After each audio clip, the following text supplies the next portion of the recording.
All right, why don't you start out by telling us why this place is important and what time you were here? Yeah, Mark, I was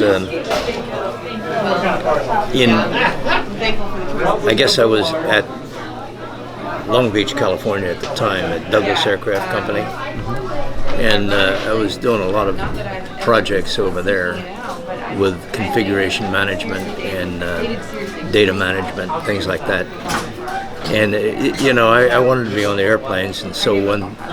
You weren't on an airplane yet? You weren't on... Oh, yeah, I had been. This was 1967, 66. March of '66, when my boss, Jack Poe, came to me and he said, "Jim, we need to have somebody to go to the Philippines for a couple of years to run a project over there, and I can't tell you right now in public, but we'll talk about it in the office." And so we went to the office, and he said they're bringing back Matt Sweeney, who had been there for a year, and he was having some problems. Part of it was drinking, part of it was other things. But Matt was a good man there, running a project called Project Shoehorn. And Project Shoehorn was something that was an outgrowth of something that Admiral Julian Lake and I had begun back in the 50s in Oceana, Virginia.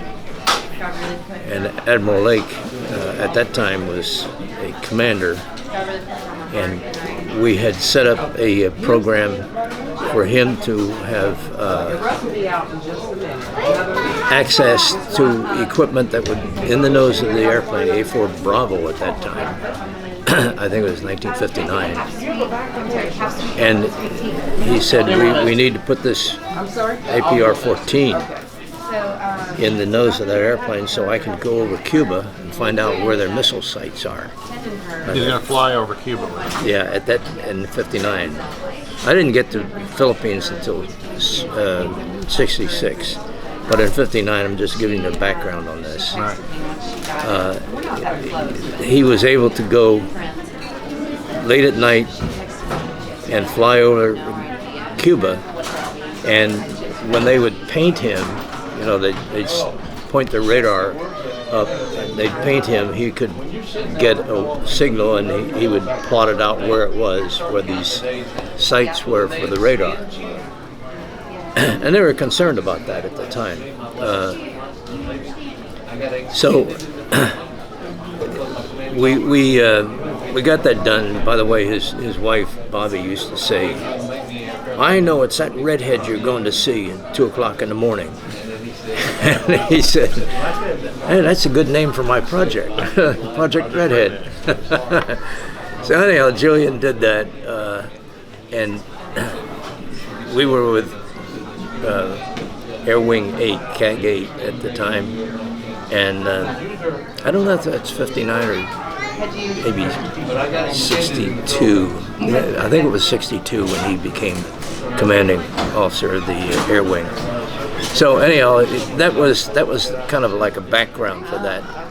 And as it turned out, in 65 and 66, 65 I guess, they decided they had some very extensive radar equipment, radar sensing and jamming that they needed because they were starting to send airplanes over Vietnam.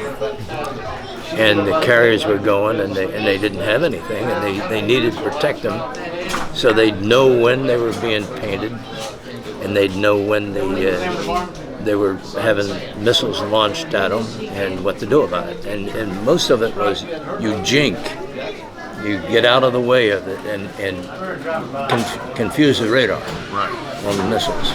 So that's the official term for it, jinking, yeah. So anyhow, they did that for a long time, and then they had to have some equipment to come in that would supplant that process. So they, because you use a lot more fuel doing this, and you needed all that fuel to get to the target and back. So they came up with this APR 52, I think it was, equipment, ALQ 52, that they put in the belly of the airplane, and there's an access doors on the A4 Skyhawk that allowed you to put stuff in there because a man could get in there to change the constant speed drive and do other things, that needed to be done for maintenance of the airplane. So there's just enough space to get this big black box in there. And so somebody said, well, you need a shoehorn to get that damn thing in there. So he said, hey, that's a good name. We'll call it Project Shoehorn. So that's what they did. And that's where Matt Sweeney came in 65, I guess. But by 66, spring of 66, he needed to be taken back to the factory in Long Beach. And so everything's okay. They said no problem. Yeah. Never. Okay, Alicia. Ready? Well, I would have been ready, but I'm not. So, okay, we're sorry about that interruption. It's all editable. So Jack, yeah, I know. Jack Poe came to me and he said, okay, we're going to have to get you over to Hawaii to meet somebody over there, and they'll tell you what the story is. So as it turned out, it was Harry Anderson that I met over there, and he told me all the ins and outs, and I wondered, what's this project all about? He didn't really tell me the name of it at that time. So he gave me guidance, and he said, okay, you're going to be working as an engineer over there, and then things are going to happen, and other things will happen while you're there. And I said, okay, all right, I'll go. So I was all packed and ready to go, and by that time I had made agreement with Rita.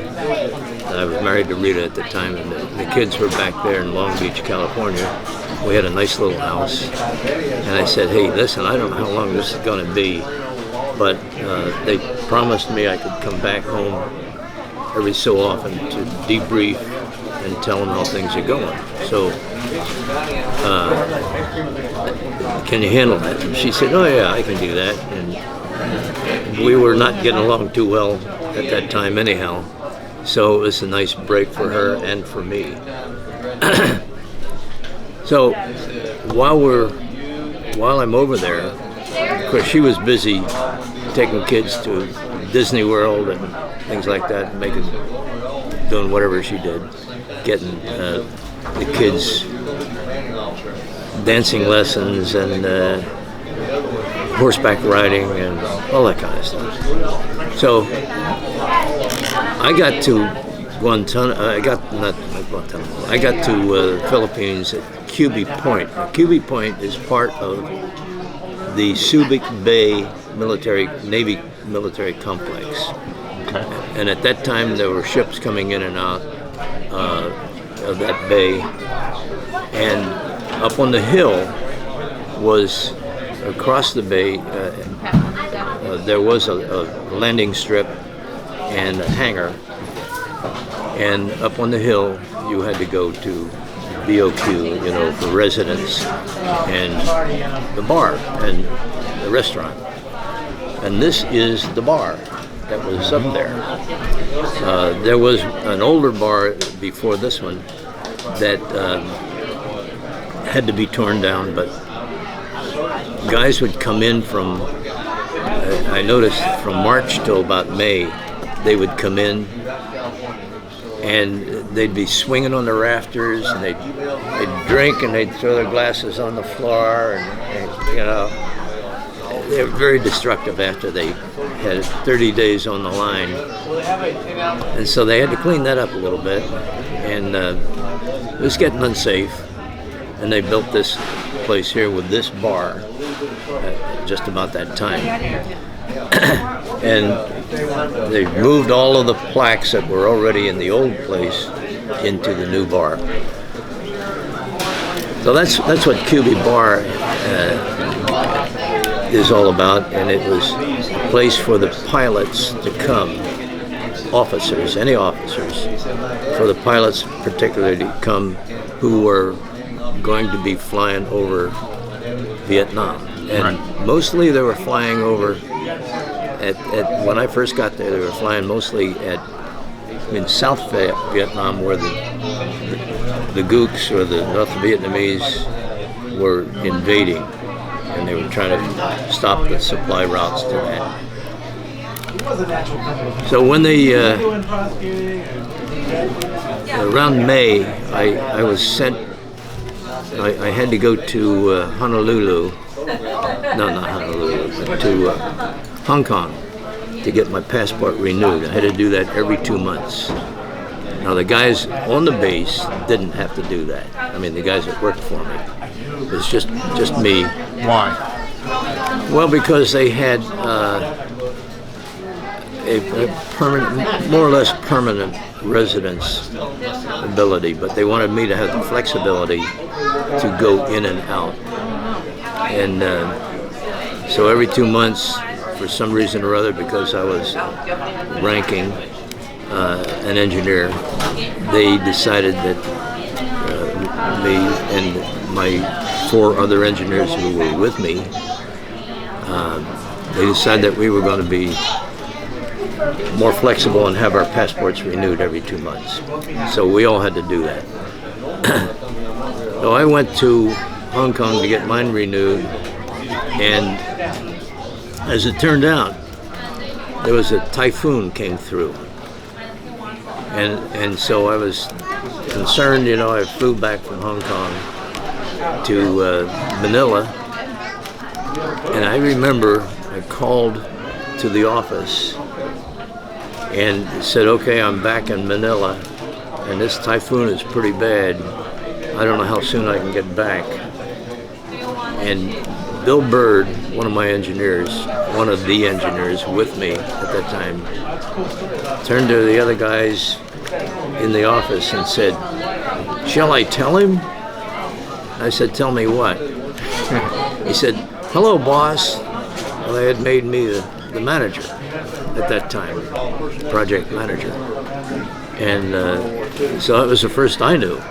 And I was still in the Philippines. And so I was trying to get a bus back, and there were no buses running because of the typhoon. It was muddy as hell. Finally found a guy with a Jeep who would drive me back for a certain amount of money all the way to Olongapo. And I got there, through all the mud and all that sort of stuff, and the remnants of the typhoon. And it was just like, hey, it's just another day. But I was in charge. So I had a big problem. I wasn't very good on a typewriter, so I didn't know how to write reports and send them by Twix, teletype. That's what they had at that time. And so I said, I got to get myself a secretary. So I got permission to do that, and so there was a guy who had his wife over there. He was a sailor, and Margaret Okel was the first candidate and the only candidate that I even bothered to interview. And she had been the youngest X-ray technician in the state of California, certified. And I said, well, she must know something. Can you type? And do you have secretarial skills? Oh, yeah, I can do that. I said, okay, your job is to keep me out of trouble. That's a big job. And so that's exactly what she did for the whole time I was there. She was really, really good. Very well organized and a happy person, you know, and so we got along fine. Some of the things that we had to do, the hangar, by the way, that I mentioned, down where the airstrip was a very short airstrip, but it was long enough for the A4 Skyhawks to get in and get out. How long? I don't know how long, about 6,000 or 7,000 feet. And anyhow, they had, as soon as they would land, they'd get out of their airplanes and they'd get a bus or a taxi and go up to the bar, into the Cubi Bar. And that was their big thing, was to unwind. So meanwhile, What island is this base on? it was Luzon. Luzon? Luzon, big island. The one that Manila is on, the capital Right. of the Philippines. And Cubi is kind of like up north of Manila, about maybe 35, 40 miles, something like that. Is that base still there? The base is there, but when Mount Pinatubo blasted off and covered everything with dirt, the Navy decided to abandon that base, and people at Olongapo, the mayor, had been pushing to get them out of there anyhow, Right. because he wanted to use that for commercial development. So anyhow, as it turned out, it's failed. It didn't do what he had planned. Right. And they lost all that income from the Navy and the Air Force also. So The Air Force was at that base? Air too? Force was at another base about 10 or 12 miles away at Clark Air Force Base. And that was a big base, big. And that's where most of us flew into the Philippines. Are you All on? right. Okay. So what kind of people were in this bar? I mean, are there famous people? Did you meet any famous people in this bar? Yeah, all the guys that, you know, like John McCain and So you met him? no, I didn't meet him. You never- No. He got shot down once in an A4 Yeah. Yeah. and in the POW. Yep. Hanoi Hilton. Right. And there's a big story about him. You know him. Yeah. Oh yeah. And it was about the time I was there. But about John McCain,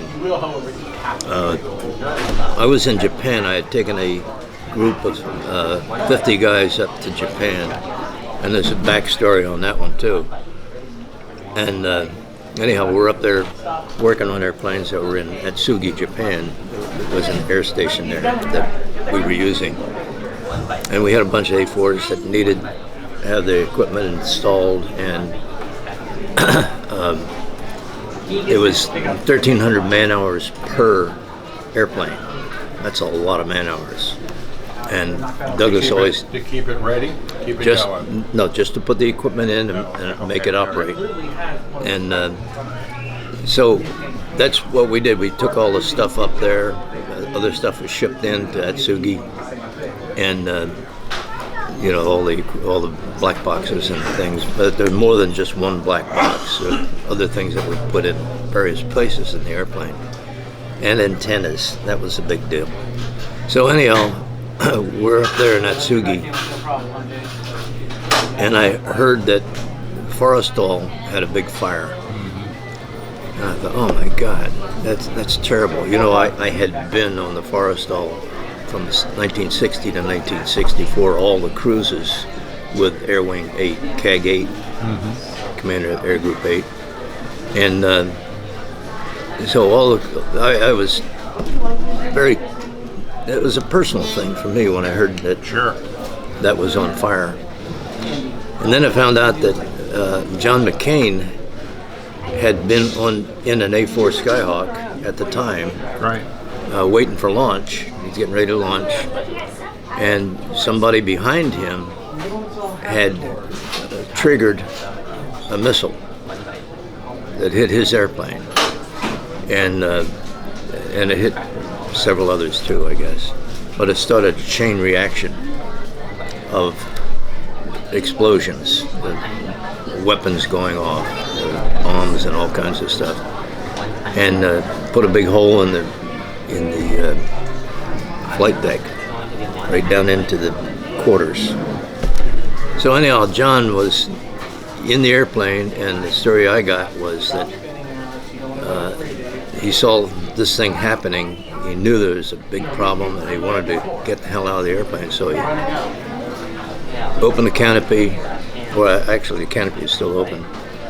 He disconnected all his gear and climbed out of the thing and ran along the in-flight refueling probe, and then grabbed on it and dropped to the deck and ran. And so he got away with that one. Yeah. Some other guys didn't. A bunch of people got killed in that. But that was the John McCain story up until that point. And it wasn't too much longer after that. He was back flying again. I don't know what carrier he was on at the time, but he got shot down, and with a lot of other people. And you often wonder, why did they get hit with all that electronic warfare gear on? One of the things that happened while I was at Philippines in Cuba, I heard that one of the airplanes had been hit in the tail. Big hole in the tail, and it landed at Da Nang in Vietnam. And it was an Air Force base in the northern part of South Vietnam. And so I was supposed to go over and check that out and find out why it got hit. And so I went over and I took pictures, and I knew why it got hit anyhow. I didn't have to say much, because when you take the airplane apart to replace the engine, right over the wing there's a brake, and you unbolt everything, and you slide the tail back so that you can get the engine out of there and replace it. Anything else? Do you have any ice cream? We do have ice cream. You do? I have chocolate or vanilla. I'll take some vanilla. Me too. Okay. Alrighty. So anyhow, ice cream will fit just nice. So there are three tubes that come from the ALQ-52 in the hellhole, and these tubes go to antennas, and there's a T-fitting for each one of those tubes that sends another one back to the tail, because you have three ice cream cone type of antennas sticking out of the nose of the airplane and also out of the tail, and each one has its own function. So one of them, of course, is the jamming. Another one is recognizing that you're being tracked. Another one is, I think, the one that's the fuse popper that tells the missile that I'm over there, blow up. So that's the process, very simply put. Anyhow, when you pull the tail off, you're also taking these three tubes, and there's a silver sleeve that connects the tubes. Somebody had forgotten to put the silver sleeves back on when they changed the engine and put the airplane back together. And so there was no connection from the black box. And so that's why it got hit in the tail. There was no electronic defense. No defense whatsoever in the tail. And so that's why they got hit going away. And so as it turned out, there was no way that you could have salvaged that airplane. What's that? Except the pilot was very good, Oh, absolutely. and he Managed to get back. managed to get back to Da Nang. He couldn't get aboard the carrier. Say chocolate or vanilla? You what? Both vanilla. Both vanilla.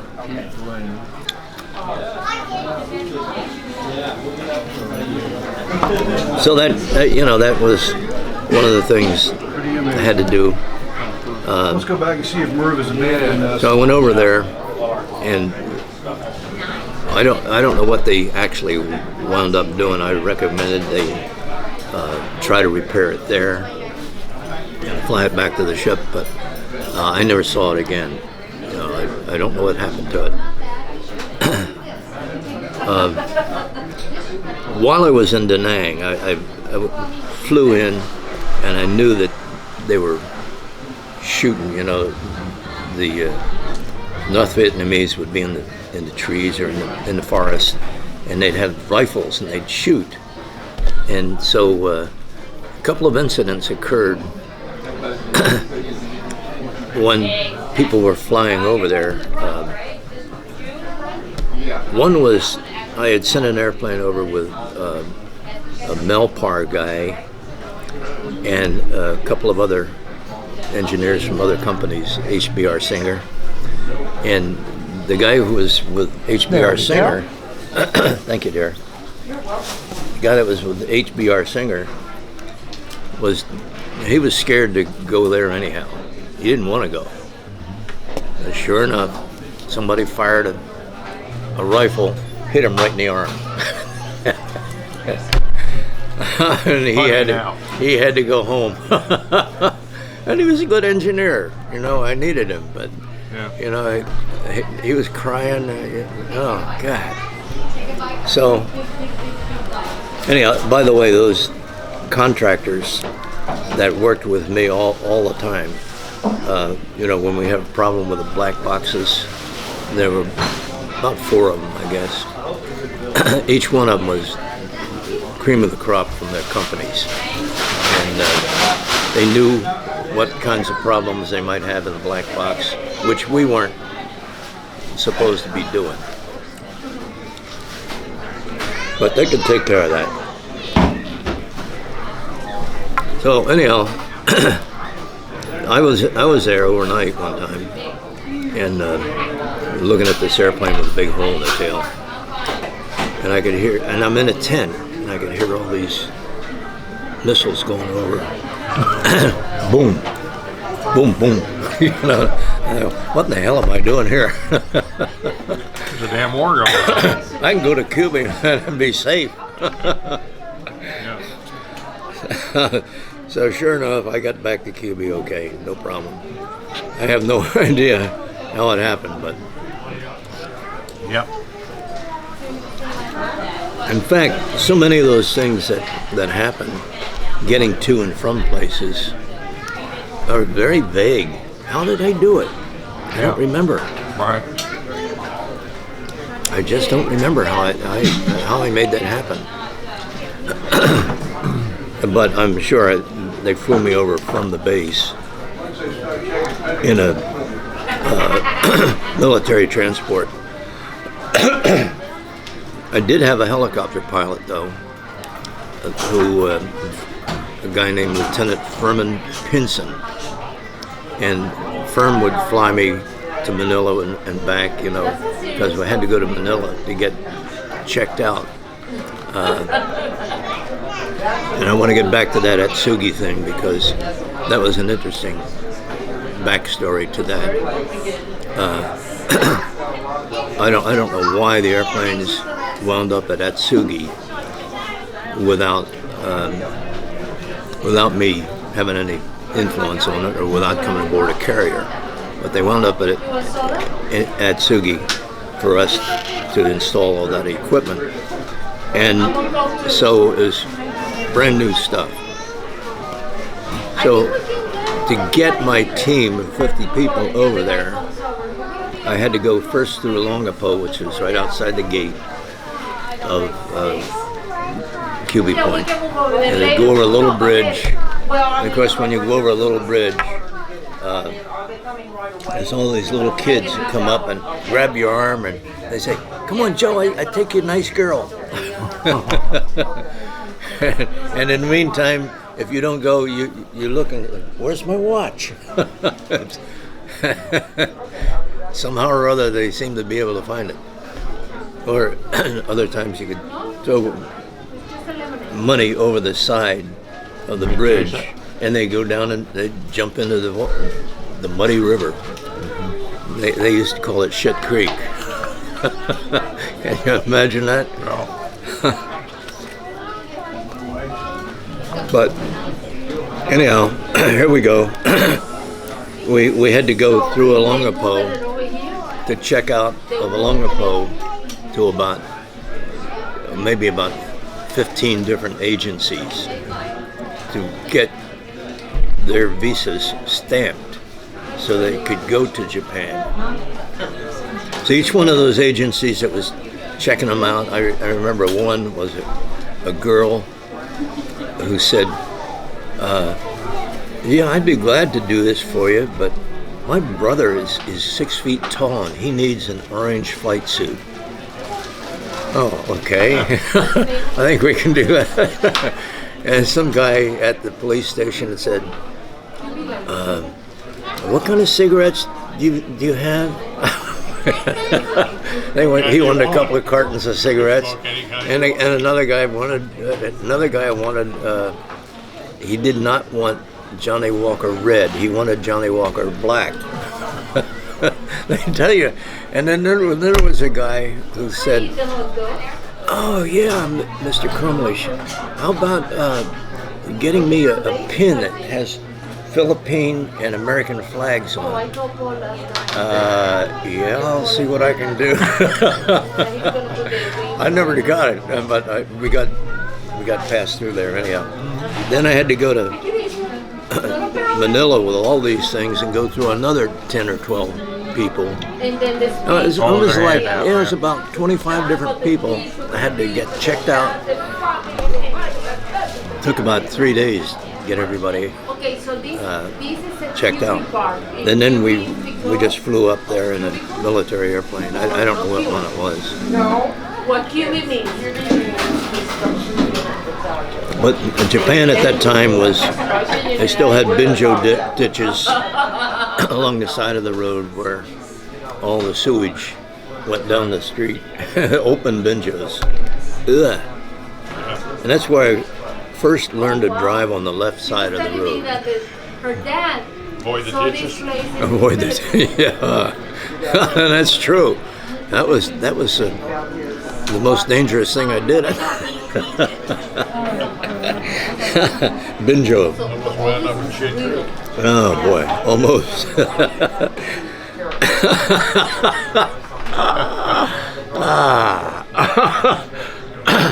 Yeah. Okay. I don't know about this. It brings back so many memories, Mark. Yeah. So, okay, we had all kinds of things happening on the base. What we had to do was we ran 2 shifts, and we had Art Gross was my lead foreman, and then we had other guys who were kind of sub-foremen for each shift. And what they were doing was we had it broken up into airframe and electrical. And so our electricians would install all the cables, all the wires, everything. And I had a logistics man with me. And he was supposed to make sure we had all the supplies needed for all that stuff. And then ship back the other stuff. Well, all the cables that came out were big connectors and replaced the smaller ones and different kinds of wires. And so all the big connectors had to be, I kept thinking, what are we going to do with all this stuff? Because it kept piling up in our little warehouse. And I said, okay, I forget what the guy's name was. let's catalog this stuff and then send it back to the factory, see what they want to do with it. What I should have done was just dump it, because when it went back to the factory, they didn't want it. Yeah. I didn't, Yeah, you went to all that trouble. yeah, I wasted a lot of time with that. But you know, you don't know. You don't know everybody That's pretty else's much job. what happens during war, isn't it? Yeah. You get stuff over into a foreign location, and they don't want it back. They just leave it there. That's right. And so I could have sold it. I could have given it to the Philippines, and they probably would have wanted it. Yeah. But I wasn't smart enough to know that. Yeah. Well, you live and learn. Right? Yeah. So there were tons of that. Yes. And you pay as you go out. Sandy is just right by the entrance and she'll take care of you. Can we get some more coffee, please? Thank you. There you go. Thank you, dear. And what's your name? Lisa. You're Lisa. I'm Lisa. Hi, Lisa. There's I'm another Jim. Lisa too. Okay. Okay, so I'm kind of skipping around here because these things didn't all happen in the sequence that I'm telling you. But that doesn't matter. It's the backstory of all those incidents.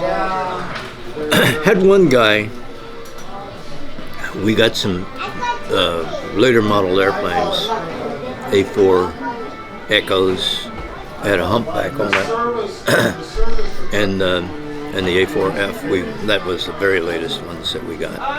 But we wanted to put some of the equipment in alongside the engine.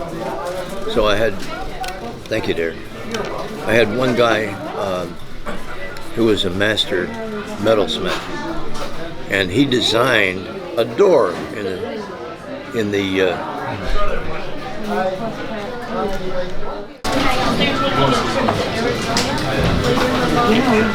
Okay, go ahead. this one metalsmith was a master metalsmith, and he designed a door in the side of the airplane on the left side, where you always go up the left side to check on the pilot and do all kinds of things, and and you had access to the engine through that as well. But he designed this door up a little higher so we could put another new piece of equipment inside that door, and you say, that's simple, just cut a big hole and put it back in. No, you got to do do framework and a lot of metalsmith work, and so that design was beautiful. So I didn't even send the design. I just said, hey, we got to do this. And they said, hey, do what you have to do. And that was an open door to do whatever I wanted, whatever needed to be done. Engineered the whole thing. Yeah. So we had 4 engineers, and they checked it out and made sure that it was going to be done right. So that guy needed to get an award, and I was so damn busy. I was working 14 hours a day, 7 days a week. I didn't even take the time to get him an award for doing that. But that was a major, major problem that we had to solve, and he took care of it. He was a first-class mechanic. That happens a lot. Yeah. People come up with really important. So, anyhow, the big thing I want to tell you about, and why we're here at Cubi Bar, is that, after putting all this stuff in the airplanes and the carriers going over North Vietnam by that time the planes were flying, and I would write back and tell them, on a teletype or a letter, a private letter that couldn't be intercepted, that we were doing certain things that were different, and we're always looking to see whether or not they were changing the procedures on the ground. You know, that the North Vietnamese were changing their radar, changing the, you know, looking for C-band, and I think we were working with X-band mostly.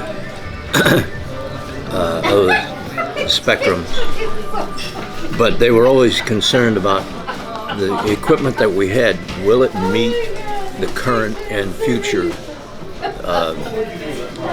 systems that they're using over there? And they were pretty smart. They had Chinese help, you know. So that was a big problem. Anyhow, we got all this equipment installed, and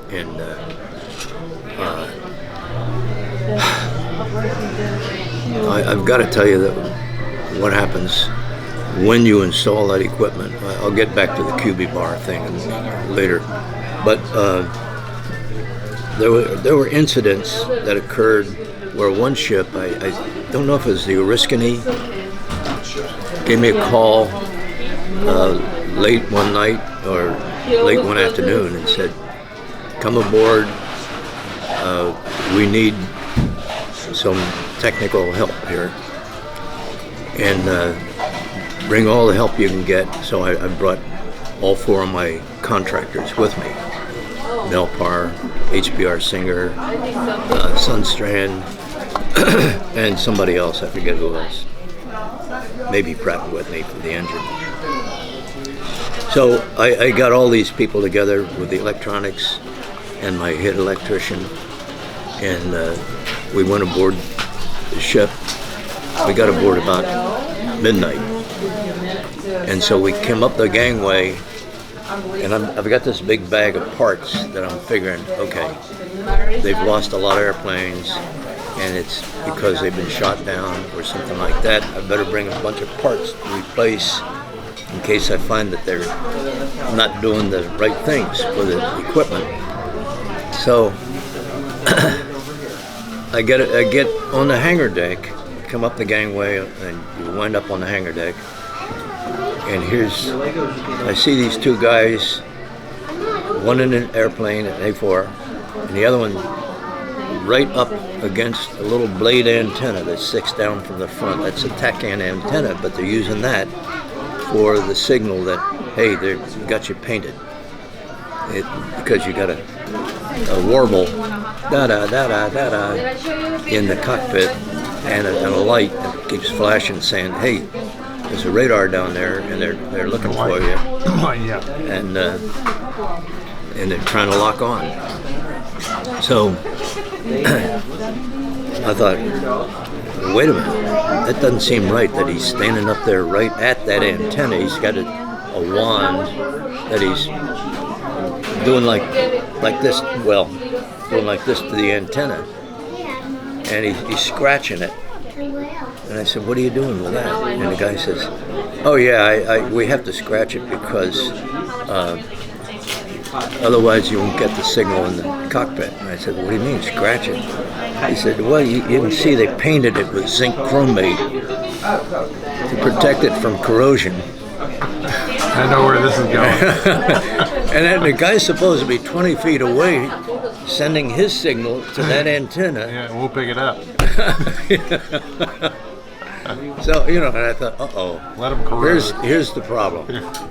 Fortunately, I had Yeah, well, you know, it's sort of an interesting thing how often a fresh set of eyes just really solves a problem. You know? Sure. That, you With know, a little bit of 20 knowledge. guys can be looking at, obsessing over for weeks, and they just don't see it because they've passed that point, you know?